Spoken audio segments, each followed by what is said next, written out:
முயலும் ஆமையும் கதை. ஒரு அடர்ந்த காட்டில் பல மிருகங்கள் வசித்து வந்தன. அதில் முயல் ஒன்று வாழ்ந்து வந்தது. அதற்கு தாகமாக இருந்தது. முயல் தண்ணீர் குடிக்க ஒரு குளத்திற்கு சென்றது. முயல் குளத்தின் நீரை அருந்திய பின் அதன் தாகம் தீர்ந்தது. அக்குளத்தின் அருகில் முயல் ஒரு ஆமையை பார்த்தது. முயல் ஆமையின் அருகில் சென்றது. தான் எப்போதும் வேகமாக ஓடுவதையே பெருமையாக பேசிக்கொள்ளும். ஒரு நாள் முயல் ஆமையை பார்த்து அதன் மெதுவான நடையை கேலி செய்தது. ஆனால் ஆமை கண்டுகொள்வதே இல்லை. இப்படியாக நாட்கள் சென்றன. ஒரு நாள் முயல் தன்னுடன் ஓட்டப்பந்தயத்திற்கு வருமாறு கேட்டது.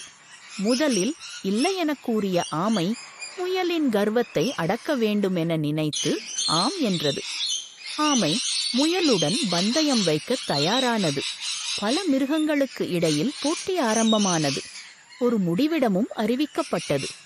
முயல் தனது வேகத்தை நம்பி ஆமையை விட பன்மடங்கு வேகத்தில் ஓடியது. ஆமையோ மிகவும் மெதுவாகவே சென்றது. முக்கால்வாசி தூரம் ஓடி முடித்த முயல் ஆமை மெதுவாக வருவதைக் கண்டு அலட்சியம் கொண்டு அருகில் இருக்கும் ஒரு தோட்டத்திற்குள் புகுந்தது. தோட்டத்தில் உள்ள பழங்கள், காய்கறிகள் என அனைத்தையும் ஒரு பதம் பார்த்த பின் வயிறும் புடைத்தது. காய்கறிகளையும் பழங்களையும் உண்ட மயக்கத்தில் முயல் ஒரு மரத்தின் நிழலின் கீழ் ஒரு குட்டி தூக்கம் போட்டது. ஆமையோ மெதுவாக முயல் தூங்கிய தூரத்தை கடந்து முடிவு கோட்டை நெருங்கியது.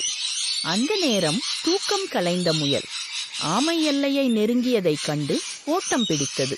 ஆனால் முயலால் வெற்றி பெற முடியவில்லை. ஏனென்றால் முயலை முந்தி பந்தயத்தில் ஆமையே வெற்றி பெற்றது. நீதி: இந்த கதை சோம்பேறித்தனமும் ஆணவமும் ஒருவரை தோல்வியடையச் செய்யும் என்பதையும், விடாமுயற்சியும் பொறுமையும் ஒருவரை வெற்றி பெறச் செய்யும் என்பதையும் விளக்குகிறது.